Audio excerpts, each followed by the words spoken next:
En el café de Diario 55, espere. La participación de José Manuel Fernández, director regional de Educación, martes 9 de julio.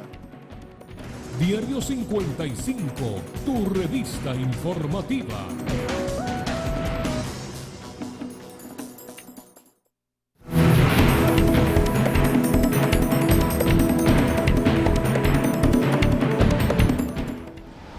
Gracias por continuar con nosotros, que ahora vamos al café de Diario 55. En el día de hoy, José Manuel Fernández, que es el director regional de Educación. Con él estaremos tratando todo este tema de educación, estaremos tratando este gran conflicto que hay entre el ministerio, los religiosos, la sociedad de padres y amigos, que no han entendido una disposición tan hermosa que habla de derechos y que habla de igualdad entre hombres y mujeres, como dice hasta nuestra Constitución. Una resolución que yo entiendo de manera malsana se ha querido distorsionar lo que dice, pero bueno, ya con José Manuel le estaremos hablando de este y otros temas. Muy buenos días. Buenos días. Gracias por la acogida de nuevo a este importantísimo programa, para seguir llevando información en temas de educación a la población de Santiago y del país. Gracias por permitirle al Ministerio de Educación, en mi persona, estar en contacto con nuestro pueblo. ¿Un año ya? 1 año y medio, sí, 1 año y medio ya. ¿Qué podemos decir? ¿Qué podemos mostrar? ¿Cuáles son los trofeos? Hay muchos trofeos. De hecho, en este año Santiago ha brillado a nivel nacional, casi en todas las dimensiones. Bueno, con decirle que el primer lugar en el mérito magisterial fue de una profesora de aquí de Santiago, la profesora Tami, honor al mérito, premiada por el presidente de la República. En el concurso de lectura y ortografía rompimos récord, obteniendo 8 lugares de 24 a nivel del país. Y en el torneo de béisbol infantil ganamos el primer lugar. De hecho, en septiembre tendremos en Santiago un evento internacional. 6 países darán cita a Santiago para el torneo internacional de béisbol, y lógicamente el equipo seleccionado, no porque el torneo es en Santiago, sino porque ganamos en buena lid, fue el de Santiago, en el torneo ya nacional de béisbol, que fue en Monteplata hace 2 semanas. Así que invicto nuestro equipo, estaremos representando el país desde aquí de Santiago en septiembre. Además podemos exhibir sobre todo la gran cantidad de centros que hemos llevado a jornada escolar extendida. Este año aperturamos 7 centros más, estamos esperando la inauguración de 8 centros educativos más. Antes de agosto esperamos la visita del presidente para inaugurar estas 8 escuelas que se incluirán. Eso significa que 15 centros educativos más serán ya ocupados por estudiantes este año escolar. Claro, eso no nos permite satisfacer la demanda que tenemos. Lamentablemente nuestra población sigue creciendo, hay una gran cantidad de centros todavía que se están trabajando, que no se han concluido, algunos inclusive paralizados. Ustedes han visto, el ministro ha hecho por lo menos 2 visitas oficiales a Santiago sobre el tema de los centros paralizados, por diferentes razones, pero en Santiago tenemos alrededor de 23 centros paralizados.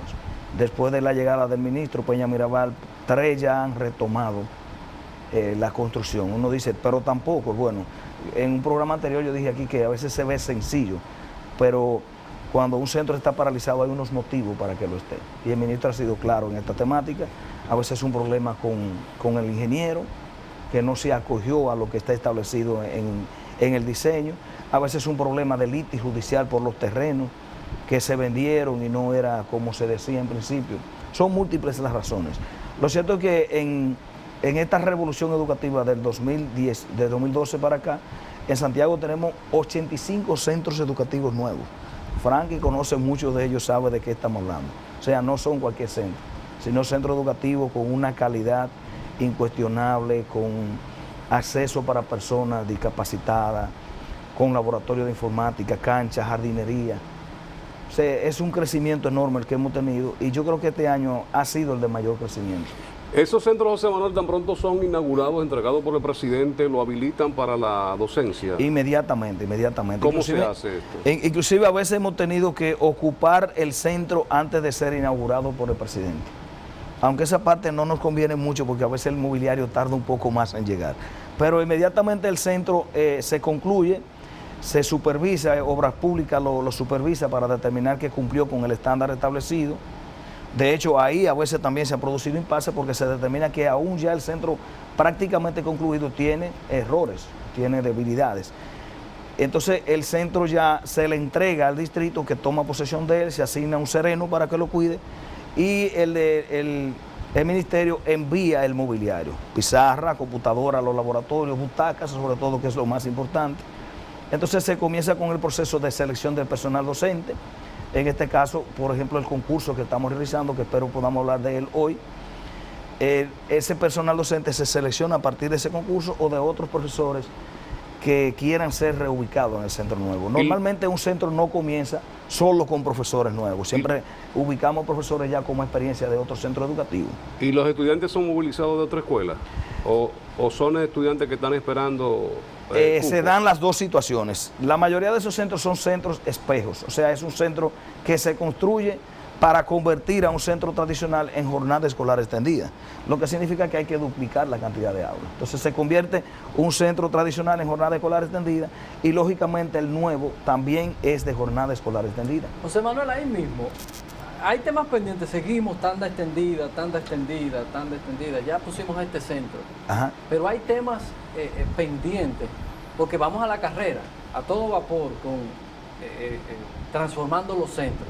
Así es. Pero entonces decimos, bueno, este centro es tanda extendida, pero resulta que aquí no están los talleristas y los muchachos le dan clase normal hasta las 12 del día y entonces el resto lo pasan haciendo algo porque no se ha logrado como completar lo que es una verdadera tanda extendida con los talleres. Bueno, ver lo que sucede. Lo primero que hubo una mala interpretación con el tema del tallerismo, o sea, de los talleres, porque no era que iban a llegar unos talleristas externos a dar talleres, sino que el modelo de aprendizaje es basado en talleres. O sea, un estudiante que aprende a través de la práctica, el famoso constructivismo que establece nuestro currículo desde el año 95. O sea, constructivismo significa aprendizaje a partir de el hacer. Y si bien es cierto que en el caso de los técnicos profesionales y de politécnicos, técnicos en arte, necesitamos personal externo, lo llamado tallerista, como usted le llama, que nosotros le llamamos monitores, profesores monitores, pero en la modalidad no regular, entiéndase en nivel primario, nivel secundario, modalidad general, los talleristas son los mismos docentes, o sea, es el método el que debe cambiar, es la estrategia de aprendizaje. ¿Dónde ha estado la mayor debilidad de jornada escolar extendida? Y es una debilidad que ha persistido en el sistema educativo dominicano, que a veces hemos empezado por donde no debíamos. Lo primero es que cuando un centro se va a convertir a jornada escolar extendida, hay que capacitar a todo el personal para que asimile la jornada escolar extendida y que entienda que no son más horas de aula clase frente a una pizarra, sino más horas para práctica, más horas para círculos de lectura, más horas para laboratorios de matemáticas, más horas para practicar canto, danza, música. Claro, no hemos dotado a los centros con todas las herramientas necesarias, es cierto. Por ejemplo, el caso del arte, muy pocos centros educativos, hasta hace poco, ¿verdad? Porque hemos ido ya supliendo esas necesidades. De hecho, en nuestra gestión ya tenemos unas 25 bandas escolares, para poner un caso, funcionando en diferentes centros educativos. Ustedes han visto los festivales que hemos hecho. Pero no todos los centros poseen las condiciones para ese tipo de actividades tan prácticas como las que necesita la jornada escolar extendida. Y tal y como usted dice, el centro se convierte en un centro que da más horas clase, más monotonía para los estudiantes que van entonces a un centro a comer y a pasar más horas de clase. Cuando abren esa puerta, mira, yo salen tengo que corriendo. pasar. No, cuando yo veo que son las 4 y en la 27 de febrero tengo que pasar por ahí, yo mejor me voy por la Luperón. Ahora, Valente, hay un tema importante, hay que transformar la gestión. O sea, si se transforma el director del centro educativo, el equipo de gestión, se transforma en esa modalidad de que la jornada escolar extendida siga siendo más horas clase. Por eso tenemos un programa de formación de directores actualmente. De Santiago hay 100 directores capacitándose en una maestría con el ISFODOSO y con INAFOCAN, porque hay estudios que han demostrado que todo se transforma cuando se transforma en gestor, el director del centro y el equipo de gestión, que entonces es quien planifica todo ese accionar que tiene que llevarse a cabo en el centro educativo para que no sean más horas clase, sino más horas de aprendizaje, de construcción de aprendizaje para la vida como tal. El tema, si tú quieres lo tratamos y si no lo pasamos, porque vi ayer al ministro decir que él sacó el tema ese de la agenda y que se va a tocar, pero Este programa es visto por muchas personas que son religiosos porque tenemos una misa y muchas personas nos siguen. A veces yo siento que yo me excedo en la defensa de lo que creo porque soy un defensor de los derechos. Y nos gustaría, aunque sea por encima, José Manuel, que tú nos digas qué buscaba o qué busca una resolución como esta, que quienes creemos en la equidad, entendemos que es una cosa hermosa y que esto terminó dañado porque no leemos y a veces nos montamos en una ola sin ni siquiera saber qué estamos defendiendo. Bueno, no es que qué buscamos, es que hemos buscado desde hace muchos años, porque el tema de la equidad de género ha estado en el sistema educativo dominicano, repito, desde el año 95. Si usted busca el currículo, el primero que se gestionó como tal a partir de la ley de educación, bueno, del plan decenal de educación, hay equidad de género. Aunque a mí no me gusta ponerle el apellido de género, yo prefiero hablar solamente de equidad, quitándole género. Exacto, para evitar esas situaciones. Hay equidad tratada en el currículo. Y con política de género o no, el tema va a continuar, porque los docentes nuestros están formando y se están formando para tratar el tema de la equidad, o sea, de la igualdad, de respeto a la igualdad, que es al mismo tiempo el respeto a la diferencia humana. Sí. Porque equidad no es igualdad, o sea, no hay dos seres humanos iguales. Lo que la equidad te enseña es que usted tiene que aprender a respetar al otro tal y como es. Obeso, delgado, alto, bajo, hembra, varón, moreno, rubio, o sea, el ser humano en su esencia. Y claro está, eso conduce también a que el ser humano aprenda a entenderse y a aceptarse como es. Si le enseñamos eso a nuestros niños, el mundo va a ser diferente. Yo siempre hago en son de broma, por ejemplo, yo nunca pude aspirar a ser jugador de la NBA. Me falta eso que le llaman estatura. O sea, no soy igual a los que juegan en baloncesto. Sí. Porque me falta la estatura por una cuestión de naturaleza. Yo no me hice así. Y ese no es un defecto. Entonces igual el que nació moreno, con pelo crespo, con pelo rubio, el que nació hembra o varón, tiene que entender que es su condición y que tiene que buscar respeto a eso que él tiene. ¿Sabe para Fran y José Manuel que el sábado yo estoy con dos amigos cristianos y estamos sentados ahí en una calzada? Y le digo yo, ellos me dicen, no, porque yo te vi a ti diciendo esto y qué sé yo, que yo le digo, no, hermano, mire, yo creo en la equidad. Y yo creo que estamos como sociedad formando mujeres machistas y hombres machistas y eso nos genera violencia. Estamos sentados ahí en la calzada y en el mismo momento pasa alguien y moja a una señora. Cuando la persona baja el cristal para pedirle excusa porque pisó el contén y mojó a esa persona, era una mujer. Y dice la mujer, sabía yo que tenía que ser una mujer. Manejando. Una maldita mujer. Digo yo, tú estás viendo lo que construimos. Yo le digo, doña, pero usted es una mujer también. Mire, hay un ejemplo que puso doña Miriam Camilo en un taller que tuvimos, que es la directora nacional de educación de adultos. Por ejemplo, el tema de la equidad es tan simple como esto en educación. En un libro de texto hay que evitar que salga una imagen donde el hombre aparece descansando en un mueble mientras la mujer de fondo está fregando los platos. O aparecen los dos descansando o los dos fregando los platos. Porque fregar los platos no es una condición femenina, sino una condición humana. Eso es simple, o sea, no estamos hablando de otro tipo de cosas. Y esa ideología que están tratando de infiltrar, que en ningún momento estuvo presente en la propuesta del ministro, mire, en términos culturales, eso es imposible en República Dominicana, por lo menos en los próximos 500 años. Sí. O sea, eso de implantar la ideología LGTB y ese tipo de cosas que quisieron vender, porque es un tema cultural. Augusto Conte, el padre de la sociología, decía que la cultura es tan fuerte que puede más que la razón. Y que un solo patrón cultural puede tardar 500 años en cambiar. O sea, eso es imposible por el momento en nuestro país. Y lógicamente que nosotros en ningún momento educación va a defender ese tipo de cosas. Pero el tema de la equidad va a continuar en nuestro país. Pero el comportamiento, sin política o con política, porque es una cuestión de desarrollo curricular. El comportamiento, José Manuel, antes de... Vamos a dar paso al Café Santo Domingo, sabor que empieza en el aroma. El mejor café que se produce en República Dominicana. Café Santo Domingo. Muchas gracias. Sabor que empieza en el aroma. Gracias. Me decía algo con relación a equidad. Ah, mira, tú hablas y defiendes equidad. Entonces, 3 varones sentados y una hembra que tiene que brindarle el café. Digo, en contra de eso es que tenemos que luchar, porque al final lo importante es que podamos tomar este importantísimo café. Decía yo que el comportamiento, la tendencia que se ha visto en países incluso de América Latina y aquí De alguna manera hay quienes dicen que se quiso introducir a través de ONG, el mismo embajador que teníamos anteriormente. Hoy en la embajada norteamericana no solamente es la bandera norteamericana, también está la LGTB. Y tú hablabas de que se valore y se dé el mismo tratamiento al negrito, al chiquito, al bajito, pero también ellos entienden de que por ahí va la preferencia sexual. Comienza en Argentina y precisamente todo empieza ahí. Ya Argentina es el primer país latinoamericano que está casando hombre con hombre, mujeres con mujeres, y eso es lo que está defendiendo una gran parte, un sector, el que se supone es el que representan las iglesias y diferentes denominaciones aquí en el país. No, yo me sumo a esa defensa, honestamente. O sea, esa defensa de la iglesia yo me sumo. Claro. Pero a todo dar, como dicen, a toda máquina. Me sumo porque no estoy con eso de la ideología de género y esa tendencia a querer vender eso como algo positivo. O sea, yo respeto, ¿verdad que sí? La tendencia, los gustos, la preferencia de todas las personas, pero no puedo vender eso como que es algo positivo. Es algo sencillo. Si yo hubiese nacido sin una oreja, tengo que aceptarme que nací sin una oreja. Y punto.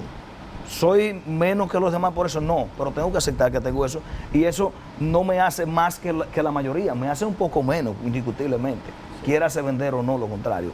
Pero lógicamente que no creo que, y le digo porque estuve en las primeras reuniones con el ministro cuando se lanzó la orden departamental, que no creaba una política de género, creaba una comisión para redactar una propuesta de política de género. Les repito, una propuesta que lo que va a hacer es reforzarse porque de hecho existe en el currículo.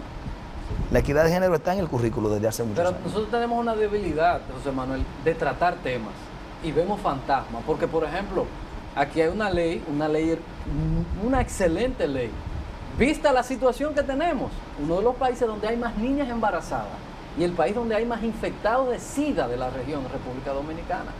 Así es. Entonces, hay una ley de salud reproductiva y sacamos y metemos por los moños el tema del aborto. Ahí está la ley descansando. Y mientras tanto tenemos nosotros niñas y adolescentes embarazadas y todos los días más personas entran al ciclo de los infectados porque ni se puede orientar, ni se puede prevenir, ni hacer nada porque se distorsionan los temas.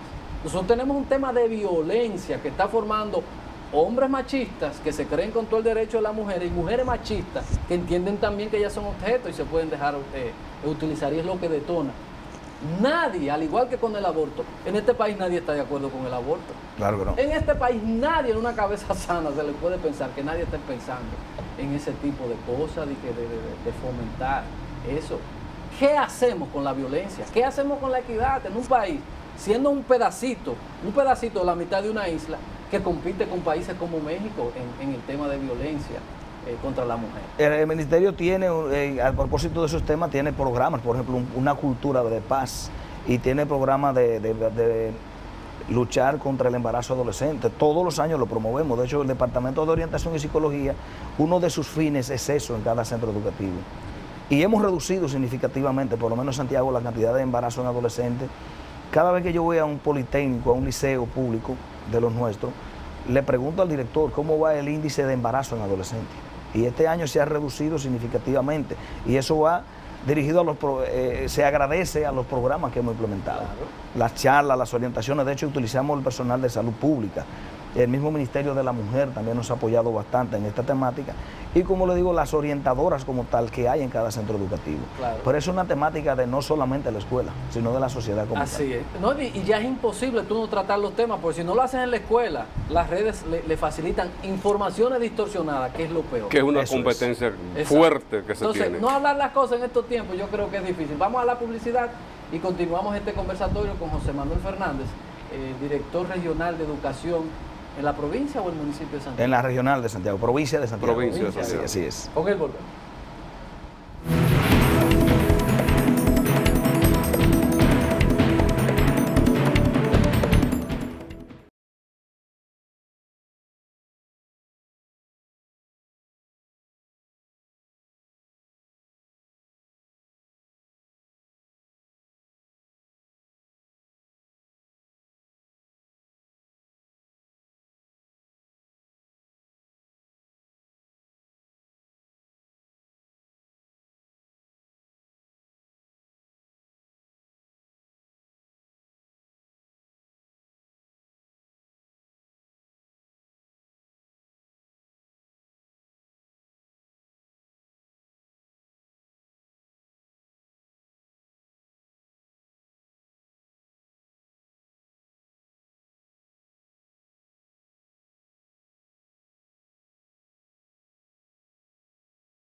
José Manuel Fernández está con nosotros, director de la Regional de Educación 08 Santiago, en el café de Diario 55. Yo tengo algunas preguntas de personas interesadas que están viendo el programa, que nos han mandado en un momentito. José Manuel, nosotros como ciudadanos tenemos nuestros derechos, los reclamamos, los demandamos, pero también debemos asumir los deberes. Y en esto del tema que se ha estado debatiendo últimamente, muchos padres que dicen, nosotros no hemos sido consultados, pero realmente se dice que los valores, los principios se inculcan en los hogares. Estas personas respaldan, le dan seguimiento a sus hijos, van a la escuela, se identifican con la escuela realmente. Es una temática muy importante, el tema de la participación comunitaria, para no hablar solamente de la participación de la familia. Es uno de los 3 pilares de la educación, o sea, una de las 3 patas de esta mesa que se llama educación es la familia.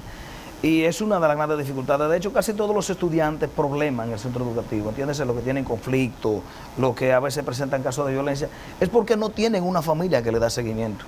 Y una de las funciones de la escuela no es solamente integrar al estudiante a la familia, sino buscarle una familia a veces, buscarle una familia, buscarle un tutor, un soporte que le pueda dar apoyo al estudiante fuera del centro educativo.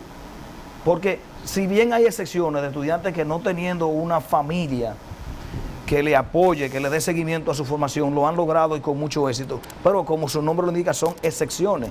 La realidad es que nuestros estudiantes meritorios, destacados, esos que nos representan en el modelo de las Naciones Unidas, que nos representan fuera del país, que ganan concursos, es porque tienen una familia que le da apoyo permanente y que cuestiona hasta el tipo de amigo que el estudiante tiene en el centro educativo. Pero, señor, es lamentable que usted le pregunta a un padre de familia cómo se llama el profesor de su hijo y no sabe el nombre. O sea, usted le está entregando lo que tiene más valor en su vida, que es su hijo, a una persona por 8 horas, y usted no conoce a esa persona, no sabe ni siquiera el nombre del profesor de su hijo. Y con esto estoy haciendo una crítica y una invitación al mismo tiempo a los padres. De hecho, hoy tenemos una jornada aquí en Santiago del Eje Norte completo, con técnicos y directores de distrito, para comenzar la gran jornada de capacitación a las familias para el próximo año escolar.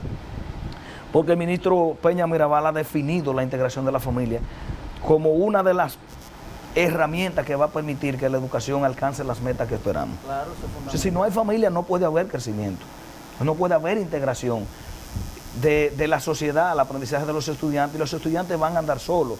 Lo que nosotros hacemos en toda una jornada de aprendizaje, entiéndase, en un año escolar, se puede dañar con un solo requetón que escuche un estudiante, señores, con un solo requetón que escuche un estudiante, y que ya pervierta esa mente que nosotros estamos tratando de formar en el centro educativo. Por eso invitamos a los padres que estén atentos hasta lo que escuchan sus hijos en el hogar. ¿Qué realidades, José Manuel, lo que estamos diciendo de estos tiempos?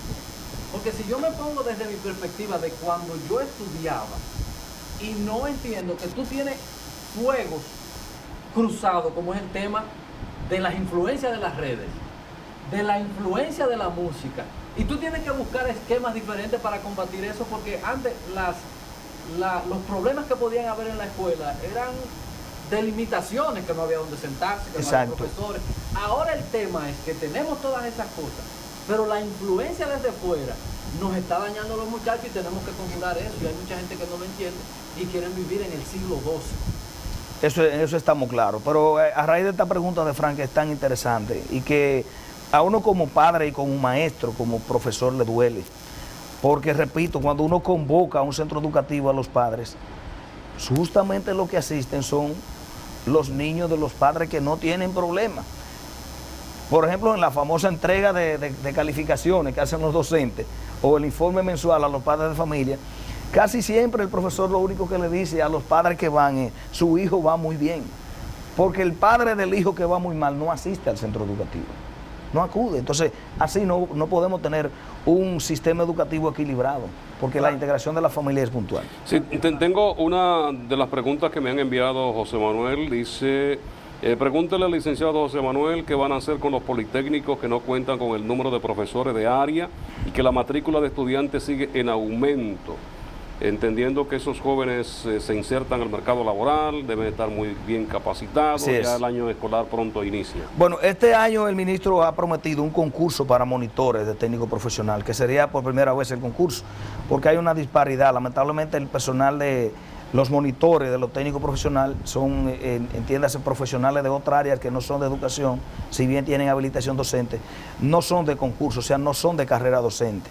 El ministro ha prometido, y creo que eso va a ser una realidad porque ya se está preparando el concurso, un concurso para monitores de enfermería, de turismo, de mecánica, de electrónica. De todas formas, pueden estar seguros que en esos técnicos profesionales no va a faltar el personal que se requiere.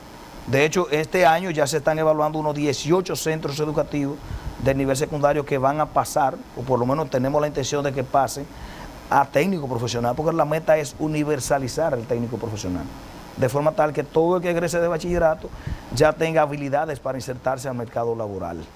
Entonces, hasta ahora la modalidad ha sido que se selecciona un personal, ¿verdad?, con la capacidad, entiéndase, licenciado o ingeniero en el área técnica, y se somete vía el distrito al departamento de técnico profesional para su correspondiente nombramiento.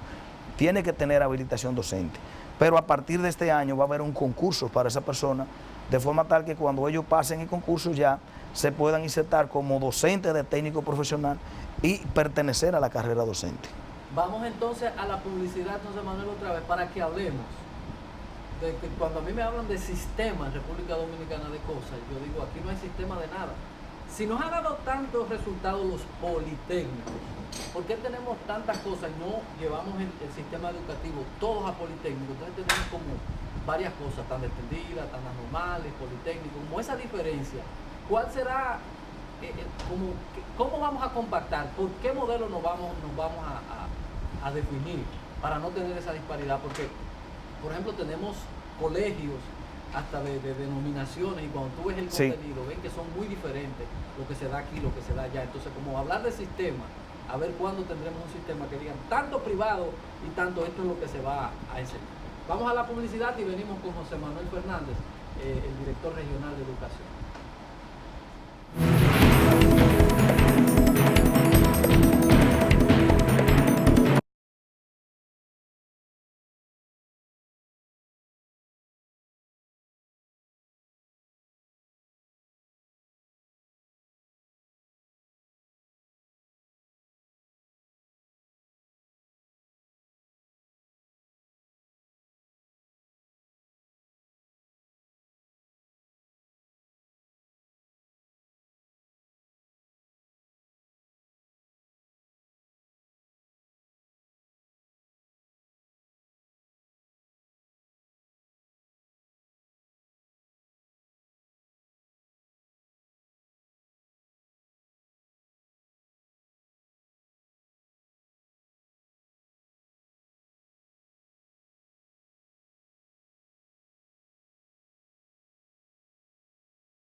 José Manuel Fernández continúa con nosotros, director de la Regional 08 Santiago de Educación.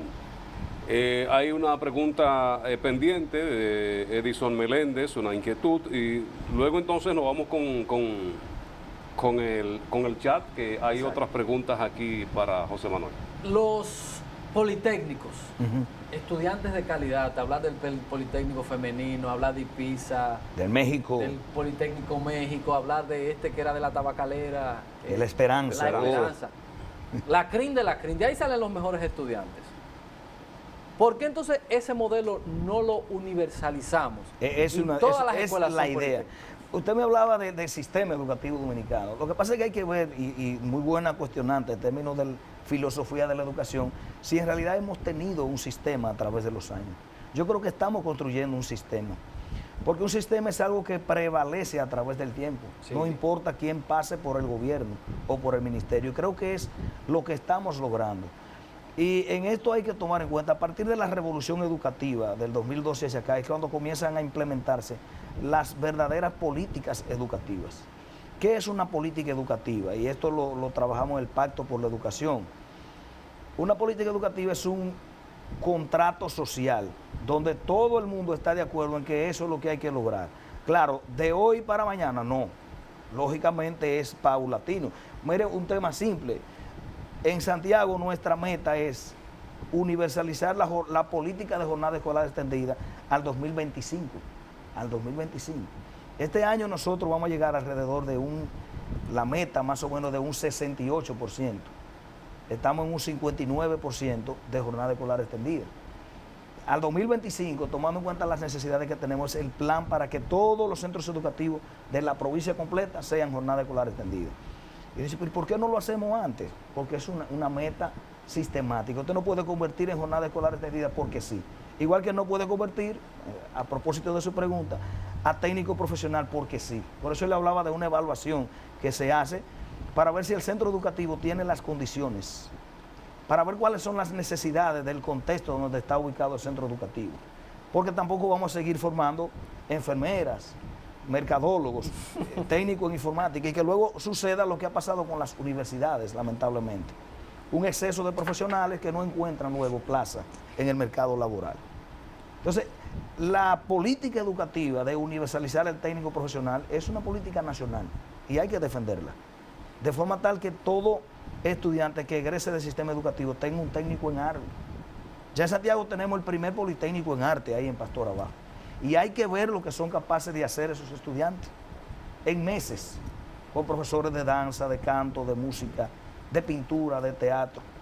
Pero lo mismo tenemos, por ejemplo, el Liceo Juan Bosch de la Herradura, que es una innovación, por un acuerdo que tenemos con el ISA, donde nuestros estudiantes están haciendo su bachillerato en unas modalidades únicas, producción de alimentos o electricidad avanzada, por ejemplo. O sea, es un estudiante que cuando termine el bachillerato va a poder poner su propia fábrica de queso o de salami.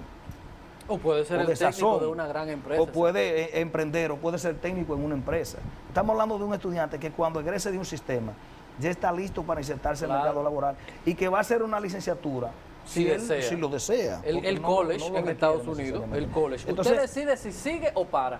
Pero ya cuando usted sale del college, ya usted sabe, sabe hacer algo. Entonces, en la medida que vayamos convirtiendo, que lo estamos haciendo, todas estas herramientas de aprendizaje en políticas nacionales, yo creo que vamos a dar al traste con la educación que queremos. Eso es indiscutible. Dos preguntas, José Manuel. Aunque esta sale de tu jurisdicción, de tu demarcación, preguntan sobre qué conocimiento tú tienes del caso de la jovencita que fue obligada a tener sexo oral en la Isabela, Puerto Plata. ¿Fue ahí, verdad? Sí. Y la otra es, porque a veces nosotros importamos todo lo que publican en otros países y hay que coger con pinza, como decíamos ahorita, lo del Internet. Dice que la próxima semana en el periodo de matriculación en las escuelas y colegios entregarán una hoja que le preguntan a los acudientes si están de acuerdo que le den educación sexual a nuestros hijos en el aula de clase. Bueno, esa es lo estoy viendo desde ayer, esa última pregunta, un mensaje que está saliendo por las redes. No tengo conocimiento, o sea, en ningún momento a nosotros nos ha llegado ningún instrumento desde la sede para que se lo entreguemos a los directores, haciéndole esa pregunta. Por lo menos no nos ha llegado. Si nos llega, los comunicaremos inmediatamente. A los padres, que yo entiendo, y Sí. por eso decía, con el tema de la Biblia, usted educa a sus hijos, y lo que decía José Manuel, no se trata que en las escuelas le digan. Ahora, si usted tiene un hijo, usted tiene que decirle a ese muchachito que él tiene una cosita que se llaman espermatozoides, que hacen muchachitos, y le dicen a las niñas que ella pasa por un proceso de ovulación y que tiene una cosita que se llama óvulo, que si se junta con la otra cosita, da un muchachito. Entonces, si usted no quiere que le digan eso, haga usted su rol, porque no ir a tirar a unos muchachos como un bulto a una escuela.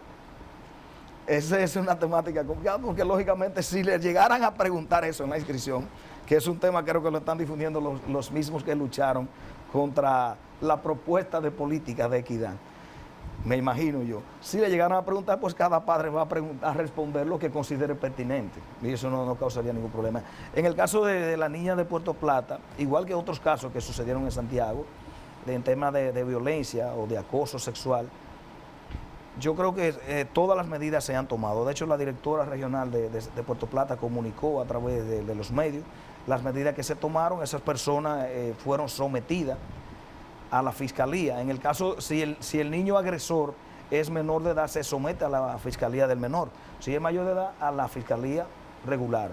Lo cierto es que educación, en este caso, ya cuando el caso se convierte en un delito, educación no es un ente sancionador, sino un ente denunciante. Dentro de nuestro manual está establecido hasta dónde nosotros llegamos, cuál es nuestra jurisdicción. O sea, hay sanciones dependiendo del tipo de falta que se aplican en el centro educativo. El maestro Jorge, nuestro amigo, un saludo al maestro Jorge, que Sí, seguro está trabajando en el concurso, a propósito de esta Sí. hora debe estarse. Siempre que viene aquí, se queja de que en las últimas gestiones se estableció un reglamento que los muchachos no se pueden reprobar, que no se pueden quemar en un nivel, hasta un cierto nivel. ¿Qué te parece a ti, José Manuel, de ese tema? Bueno, en el nivel primario sobre todo, no es que esté prohibida el reprobar, porque si no aprendió nada, pues ni modo.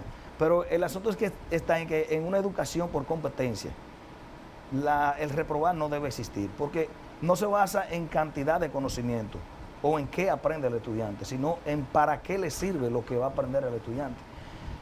Siempre le digo a los profesores cuando dábamos talleres y esto, si fueran a medir la cantidad de conocimientos que tenemos, todos estuviésemos reprobados. Entonces, un número no es más que la medida de una cantidad de conocimientos que uno tiene. O sea, decirme a mí que saqué 80, 70, 90 en ciencias sociales, es medir la cantidad de historia y de geografía que aprendí. Si evaluáramos a los mismos profesores, a los mismos profesionales, sobre qué cantidad de historia, por ejemplo, sabe un profesional dominicano, todos estaríamos reprobados prácticamente. Entonces, se evalúa competencia. O sea, ¿qué aprendiste a hacer? O más bien, ¿para qué utiliza eso que aprendiste? Eso es lo que propone un enfoque por competencia. No es cuánto aprendiste. Y eso hay que defenderlo más en esta generación, por el tema que tratábamos. Los niños de ahora no son conceptuales. No hay que llevarle conceptos, porque ellos lo tienen todo a ley de un clic. Lo tienen todo en un cable. O sea, pueden buscar el conocimiento cuando lo requieran, cuando lo necesitan. Ahora hay que hablar más de un aprendizaje para la vida. O sea, ¿para qué me va a servir lo mucho o lo poco que aprendo? Entonces, eso es lo que se evalúa en un sistema por competencia. Y a raíz de eso, la repetición de curso no tiene mucho sentido. Porque ya no se va a evaluar si todos saben lo mismo, sino el para qué tú eres capaz de aprender, de utilizar en la vida el poquito que sabes. ¿Qué hacía el sistema tradicional? Que intentaba, porque nunca lo logró, intentaba sacarnos a todos del bachillerato no con las competencias, sino con los conocimientos necesarios para insertarnos a la universidad. No sé si ustedes han escuchado la carta que le enviaron a la madre de Albert Einstein. Ajá. Que le llegó una carta y le dijeron que en esa escuela no podían tener a ese niño porque él era un niño anormal. Exactamente. Que él era anormal. Y hay países donde tú puedes educar desde la casa. Y la carta la madre la guardó y le dijo, le preguntó qué era lo que decía la carta y le dijeron que él podía estudiar en la casa y nunca le dijo. Y de mayor, él encontró la carta que decía que él era un niño anormal y que él hacía retrasar a los demás estudiantes y que tenía que salir. Casi de la todos escuela. los genios de la humanidad fueron reprobados en la escuela y expulsados de la escuela. Newton, el mismo Bill Gates se retiró de la escuela porque no le daban ahí las competencias que requería ese cerebro para vivir. Nos tenemos que ir, José Manuel. ¿Qué pasa con un niño que está por encima de la media en República Dominicana? Un niño superdotado que sabe más que el resto. Entonces yo no lo puedo tener. Es un águila mezclada con pollo. ¿Qué se hace en el país con esos niños? Bueno, mire, la directora de Educación Especial sabe que yo he propuesto en varias ocasiones, cuando tratamos el tema de educación especial, o sea, para niños con problemas de aprendizaje, para discapacitados, que comencemos a implementar ese tipo de educación especial, porque eso es educación especial. Claro. Ese niño sobresaliente, destacado, que tenemos muchísimos, también hay que tratarlo en escuelas especiales, o en politécnicos especiales, o darle a ellos competencias especiales, porque es un niño que no se adapta al sistema educativo regular y que entonces habría que proponerle un sistema de estudio, un currículo inclusive especial para él, para que pueda explotar todo ese potencial que tiene. Yo creo que parte del sistema de educación especial, y de hecho está contemplado en la educación especial, pero todavía no lo hemos implementado, es comenzar a construir escuelas especiales, o por lo menos dentro de los mismos centros de técnico profesional, para esos niños que sobresalen en cuanto a habilidades cognitivas se refiere. Sí, porque antes lo que hacían era que le volaban cursos y terminaban Sí. antes, pero entonces el potencial no se aprovechaba. José Manuel, muchísimas gracias. Gracias a ustedes, Un mensaje un placer. cortitico a Santiago con relación a este año escolar que próximamente Bueno, inicia. eso, estamos trabajando para el inicio del año escolar, de hecho estamos en concurso, ayer le fue bastante bien a los concursantes, en el entendido de que 67 aprobaron la primera prueba aquí en Santiago. Estamos en concurso actualmente ahí en el Politécnico La Esperanza, a todos los postulantes, favor de mantenerse revisando la fecha que se le asigne en el sistema y sobre todo invitar a los padres a integrarse al proceso de aprendizaje. No permitan que sus hijos en estas vacaciones pierdan el tiempo. Revisen con quién ellos se están poniendo en contacto, qué están leyendo, qué están viendo en las redes sociales. Porque no queremos que lo que en el centro educativo, en el sistema educativo, tratamos de construir cada día, se destruya por una mala relación o un mal seguimiento por parte de ese padre. En 30 segundos, José Manuel, la evaluación de las pruebas nacionales, los resultados, ¿lo tienen? No, el nivel secundario todavía no ha llegado, estamos a la espera. Sí.